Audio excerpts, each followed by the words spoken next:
to the Bold Moves How Did You Know podcast. This is a podcast for the naturally curious who want to define their own path. Here, I'm sharing bold move stories that propelled my guests from curiosity to action.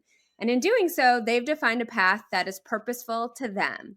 Through these stories, I hope you'll be inspired to pursue your boldest dreams. I could not be more excited today to introduce you to a friend of mine. Her name is Katherine Branch. She is the founder and CEO of Greengate Marketing. It's a brand and marketing agency based in Atlanta, Georgia, right where I live. And Greengate works with people and organizations who are making the world a better place. Nonprofits, educational institutions, faith-based organizations. Greengate's mission is simple: to help their clients help the world. Since 2014, Greengate has received recognitions from organizations such as Hermes Creative Awards, Print Magazine, the American Marketing Association, and the Religion Communications Council. Their work has received more than 80 awards, including most recently a Silver Anthem Award for nonprofit fundraising campaign. The Anthem Awards is a social impact division of the popular Webby Awards, considered by many to be the gold standard for digital marketing excellence. Katherine, welcome to the show. I'm so glad you're here. Yay, I'm so happy to be here, Kristen. Thanks for having me. You are so welcome. I know this conversation is going to be super insightful and inspiring for so many people. You have such an amazing journey before you founded Greengate, and now, of course, as you're in the business for about 9 years, I think you told me right as we were hopping on. So I would love for you to share your entrepreneurial journey. But before we get there, I thought we could start a little bit different this time around on this episode. I wanted to know what bold moves mean to you. I love this question. I love the name of your podcast, and it's been fun to reflect on what bold moves are and how many I've actually taken in my life. But to me, I think bold moves really are just getting out of your comfort zone, reaching beyond your comfort zone. Not just for taking risks, the sake of taking risks or pushing yourself. I think we make bold moves for a reason. I think they push us closer to our purpose, or maybe they're about standing up for someone or something. Sometimes I think a bold move is just feeling a really strong pull towards something. But also, I got to say that a lot of my bold moves in my life, it hasn't been entirely clear where they're going to take me. I don't think you have to know. I think sometimes it's just knowing, hey, it's time to let this thing go, or it's time to leave this thing behind, or no, this isn't right for me anymore. I think sometimes there's a clear vision and sometimes there's just not. How have you had that internal knowing? I love that. That's a really insightful thing that you just shared. It's this like internal knowing that it's time to do something different. Yeah. How is that presented for you? Oh, I mean, in so many ways, it's really daily. It's become a meter for me, I guess, a way of checking in on all kinds of things in my business. So the scale of a bold move to me can be as big as, a life-changing event, and as small as, I have to have a hard conversation with an employee, that can require parts of ourselves that we've never had to call forth before.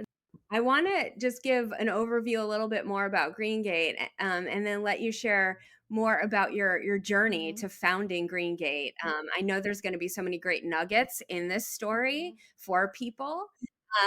Greengate, though, you had this vision for Greengate marketing to be all about um, helping your clients help the world.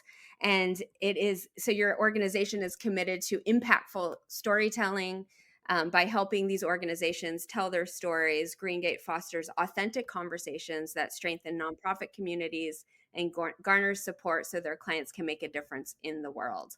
So can you kind of like, that's a big vision and mission. And so when you started Greengate Marketing 9 years ago, did you understand that's what you wanted to do? And how did you get there? Ooh. Um, I had a sense of it, I had a sense of it, but it's taken, many shapes, and I think the vision has become clearer year over year. It always, I always had sort of this inkling of a dream to own an agency. After I worked in an agency and sort of fell in love with that atmosphere, that was just sort of looming out there for me as this fantasy. Um, and then, the other piece for me that was always there was um, wanting my work and wanting my business to have meaning, to be meaningful and to make a difference. I always struggled in my life and in school, especially when things didn't seem to have a clear purpose, or they didn't seem valuable beyond just, multiple choice tests were really challenging for me because I didn't want to just spit back something. I always wanted there to be a depth, of things. And so I think in starting my business, that was always part of the vision.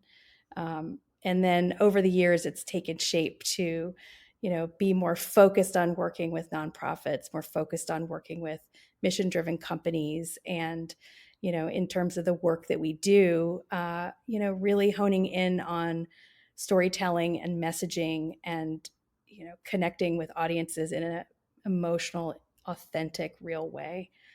That's awesome. So, what were you doing before Green Gate Marketing that was kind of that moment of a pivot into this new direction? Yeah, well, right before I started Green Gate, I had been doing some consulting. And before that, I had kind of a windy road. I mean, the first 10 years of my career, I worked with kids. I didn't know anything about advertising.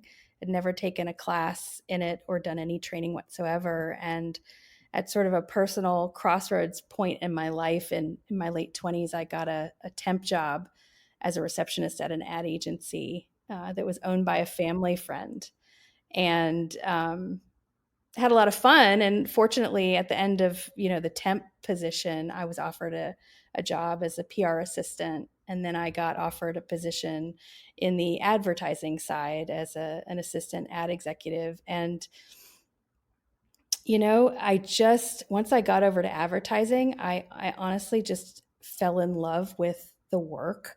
It was, the sort of intersection of strategy and problem solving and using creativity and words and communication to spark some emotional reaction, and then the collaboration it required across the agency. It just drew on all these parts of me, the best parts of me, I think. And I just came alive in a way that I never had in my work before. So that's just a little bit of background. From there, I did a number of different things in marketing. And when I decided to start Green Gate in 2014, um, I really had absolutely no experience. I just had dreamed about it. I dreamed about businesses since I was a little girl. I used to make my siblings play with me and shop in my little store, and I had like a sales ledger and all those little those things. So, when I decided to just, really dip my toe in, I or really go for it, I was doing just a lot of research. I was reading everything I could. I um, took, watched online videos. I kind of modeled things out.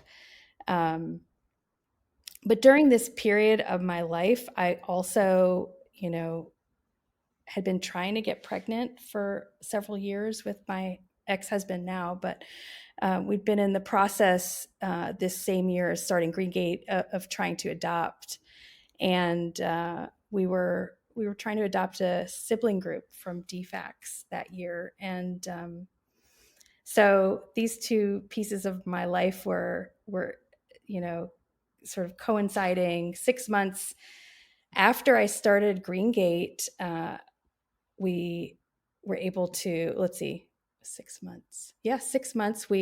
created our first website. So I was dark for 6 months, and then I was able to hire a graphic designer, and you know, we brought in I brought in, a freelance copywriter.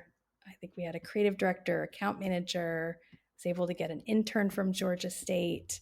And everyone was coming to my house, and we were working around the kitchen table, and it got pretty crowded that summer. And at the same time, the adoption stuff kind of took a turn. Surprisingly, two agencies we had been working with let us go for no clear reason. And, in my opinion, we really were model parents. I'd always wanted to be a mom, and I had such a clear vision for my life of being a mother. Um, so that moment in my life was truly devastating, and probably one of the most heartbreaking things I've ever gone through. That loss of possibility, it felt like. Um, it just felt like having a door slammed in my face. I didn't have a choice, and they were letting us go. And uh, at the same time, probably within a week or two of this really difficult news, uh, Greengate got a uh, huge opportunity, one I never would have anticipated getting so early in the business.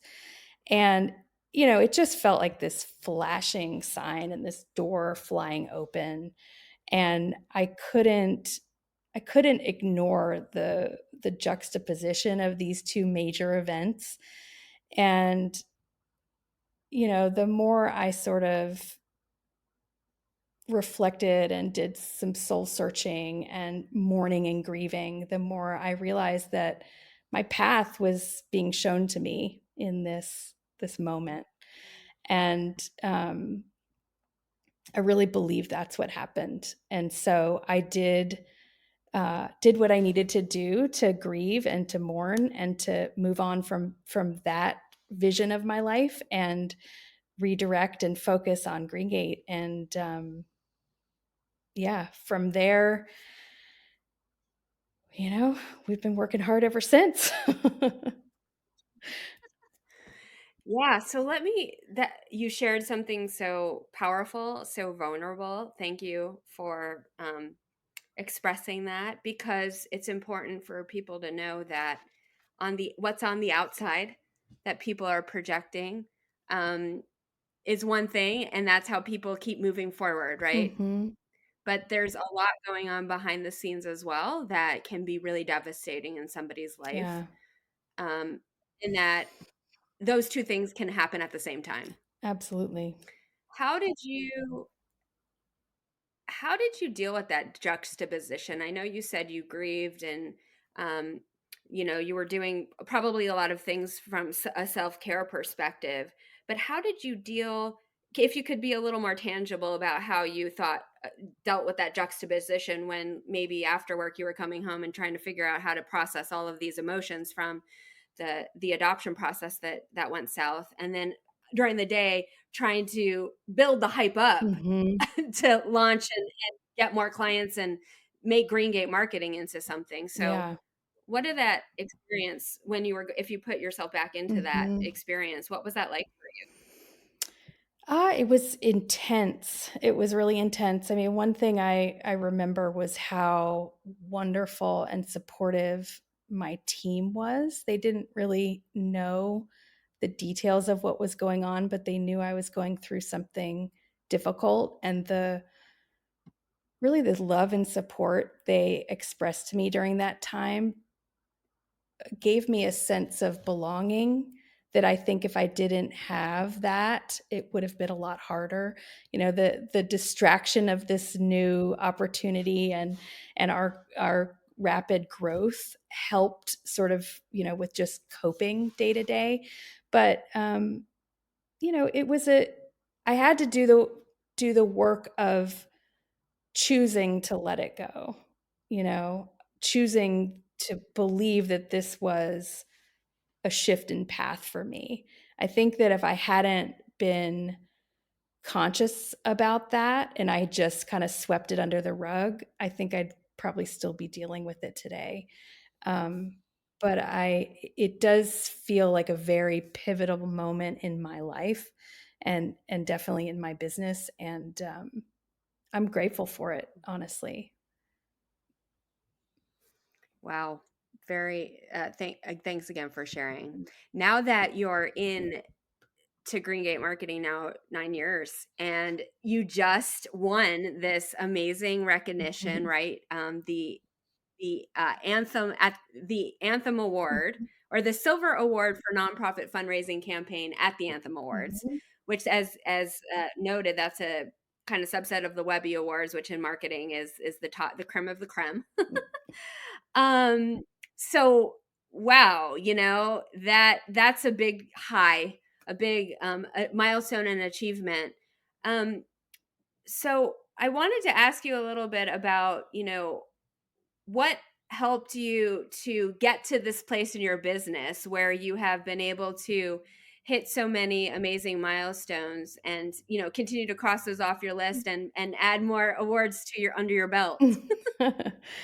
um, well, just about that award, I have to say it was really, really exciting and such an honor for us. But it was really, I have to acknowledge my team for that. They are just so brilliant and so talented, and they really, really care about our client organizations. And um, that just wouldn't have happened without them. So I would be remiss if I didn't say that. In terms of other bold moves to get me here, is that the question? Yeah. Hmm. Yeah. I mean, I think the biggest bold move in the business for sure was that sort of crossroads moment, from motherhood to businesshood. um, but when I think about that, I think underlying that shift for me was really a process, a shift from playing small, to believing in something bigger for myself. Sort of moving away from doing what I thought was expected of me, and away from an identity of myself that I had had for so long, toward a belief that I might have a different or a bigger purpose. Um, and that I just needed to do the internal work to be able to fill those shoes, because that did feel very scary at the time. Can I hanker into that word real Mhm. quick? Yeah. Belief. Um, it's a great word. It's really Mhm. important. I've had those moments in my life where it was hanging on to belief that I could do something that helped me overcome some of the biggest or the lowest of lows, and to get to the highest of highs in my life, Mhm. or cross off some milestones that I wanted to achieve. Mhm. Um, I actually feel like in order to have belief, we need role models. We need to know it's possible. Um, I would love to hear if that's true for you. And if so, where did you find role models, or who helped expand your view that this could be possible? Mm.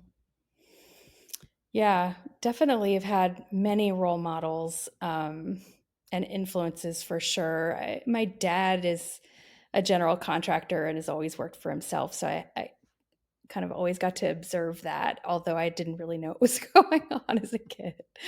And my aunt Cookie owned a really successful escrow company in LA for years. And so she's been a great resource, and I reach out to her still when I need advice. Um, but honestly, the people and the role models I feel like that have taught me the most are the ones that I've done this alongside. Um, People who are sort of in the same place that I am, and are in the trenches, and we're kind of going through it together. And there are two people in particular that come to mind here. One is my friend Antonio. um, who was with me as a part of the early days of Green Gate, and a really big part of helping me shape the business and who we've become. But he was just the most had the most entrepreneurial, creative energy of anyone I'd ever met. And it was, I remember just being so drawn to spend time with him. He was much younger than me, um, but so visionary and so confident, and had seemed to have no doubt that wherever he went or whatever he did, it would be of his own creation. And I found that so inspiring. And the fact that he was inspired by me as well was just this, sort of regenerative support cycle that was really a wonderful thing in those early days. And then the other person that comes to mind is my good friend, my best friend, Ronica, who I met at a United Way Women in Philanthropy event in 2014. It was several months before I started Green Gate. She was starting her business at the same time, and we just hit it off. We hit it off right away, and we've sort of been building our businesses side by side all these years. And I don't know where I would be without her. She's an accountant, and so her expertise in finance has been a huge resource for me and so helpful. I mean, I did not know how much I did not know. And that's true in life in so many ways and all the time, right? It's like we just don't know what we don't know. But I really didn't know enough about finance. So I'm incredibly grateful for her just brilliant support. And in terms of belief, getting back to that part of your question, I don't know that I had a belief that I could do this. It certainly built upon itself and grew with time. I just had to dive in and get started and prove to myself that I could do it. And having people in close proximity to me doing the same thing I was doing gave me just a ton of confidence along the way. So, really grateful for those people. How did you take your first step forward? Do you remember what you did first to start Green Gate? Because I think a lot of people are like, yes, I have this dream that I want to achieve or that I want to pursue. But goodness, it feels overwhelming to get started. Do Yeah. you remember the first thing you did to quote start Green Gate marketing? Oh man. The first No. I mean, there's not, the answer is yes and no. I remember, but there's not one single thing.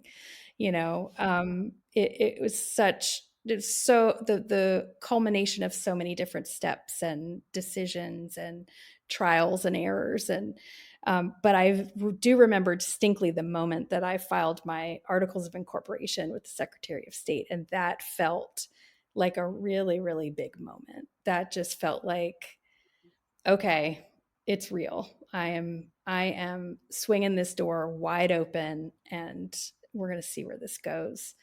Um, I did have a ton of self doubt all through those early years, and still, like I think it's I Yeah. think it's inevitable as human beings that we're going to doubt ourselves. Um, Is and that when your network and community that you call upon your network and community to provide some support and encouragement? How do you deal with the self-doubt?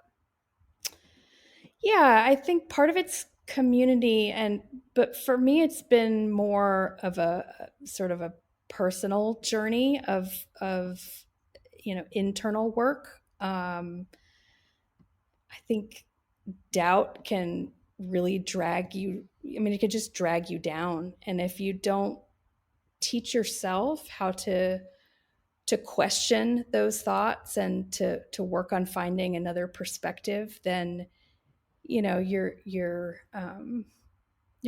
just not going to be able to go where you want to go. I really like the way that Elizabeth Gilbert talks about dealing with fear and doubt and guilt. I don't remember all the thoughts and feelings she refers to, but she described it as, you know, just all those challenging voices that we carry inside of us. And she says, so, all right, fear, you can stay in the car with me, but I'm behind the wheel now. And guilt, doubt, hey there, get in the back seat if you want, but I'm going to be doing the driving. And I think that sounds cheesy in a way, but I think when you're able to observe sort of the origins or the energy behind your thoughts and beliefs, and you can recognize this is self-doubt right now, or this is fear, and I don't want that. I don't want that to be the driver of my choices. I think it's about cultivating self-awareness. That's been my personal work, and I do enjoy doing that with others, and talking about these things with others. It is very much a personal journey, though. Um, at the end of the day, you just have to deal with your own self.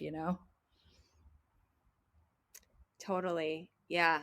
And it comes back to that belief that there's something else out there that you want to keep pursuing, and when those little bubbles of self-doubt come up, you remind yourself that I see you, fear. You're in the back seat. You're not in this driver's seat. I loved what you said about that. I would love to hear a little bit more about how you think about Women's History Month and some women that inspire you, and any words of encouragement for women listening, to keep going after and achieving their goals. I'm really drawn to women who are not just successful, though, in business, but they're successful in their personal lives and are committed to growth, because that's such an important personal value of mine. So people like, Oprah is a huge inspiration to me as a businesswoman and as a human being, and as someone who doesn't seem to have had to compromise herself, to, in fact, through her work and through her business, she has become more herself. And that really inspires me. People like Michelle Obama and Brene Brown, I love. Um, but I've also gotten to spend some time this past week with a couple of good friends of mine who are both nonprofit EDs here in Atlanta. And I just think that I just want to mention them because they are so inspiring to me too. And, these two particular women just have such an incredible sense of purpose and passion for their mission. They care so much about their teams and about doing their best, doing their best work.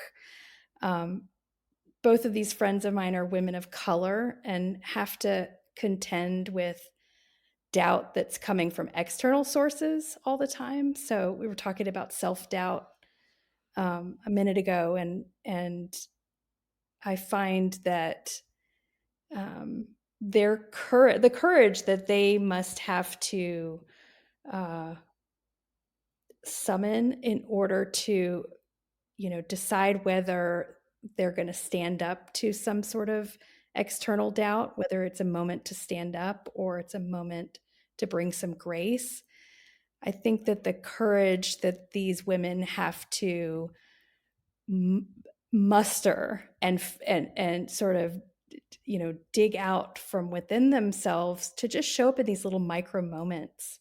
These are the things that women are doing every day. It's not seen, it's overlooked, and I just think it's incredibly inspiring, this behind the scenes work that we're all doing, as women leaders, trying to bring our best to the work and to the world.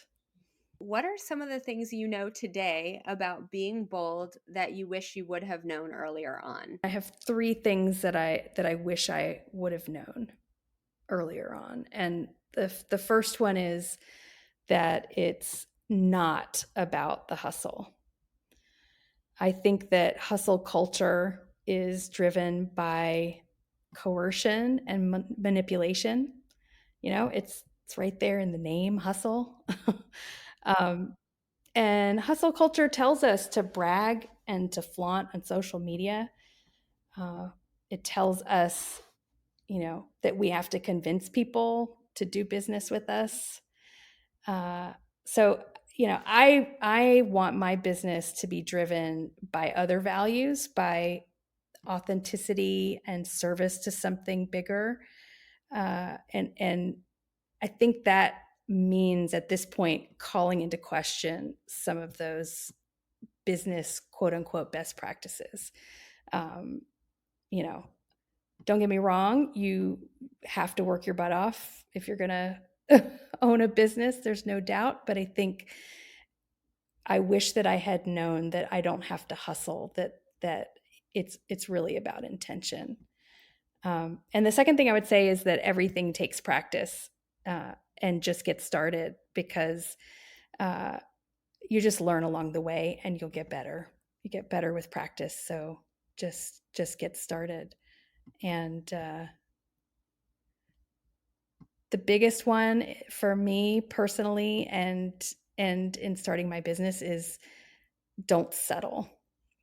You know, I think, and this I feel like is especially true for women, that you know, we have sometimes difficulty imagining what's possible for us, and I think we're capable of so much more than we can imagine. Uh, and I personally didn't realize in the early years how sort of limited, maybe stifled, my vision was, for Greengate and for my life, and how I was willing to settle for smaller things. And I didn't let myself dream big because I had all these reasons it wouldn't work. They were just there.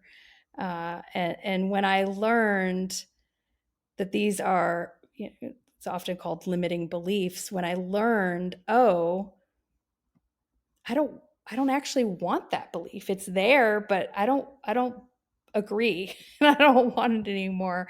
It I was able to then question them, replace them with other thoughts, and that's a really powerful uh, skill to learn. I think, you know, is is that self-awareness and consciousness, and decide, okay, how am I moving forward? You have shared so many insights. You are an inspiration to me always. I've known you for a while, and I always look to you as a guide for me a little bit in my journey, just because you bring so much confidence um, in your abilities. And I just love seeing what you're doing and learning from you. And this conversation is just another reason why you are so amazing. Thank you so much, Katherine, for joining me on the Bold Moves How Did You Know podcast. If listeners want to learn more about you and Greengate, where can they go? Thanks for having me, Kristen. I really loved being here today. You can find me on LinkedIn. It's Katherine Branch, and you can find Greengate online at greengateatl.com.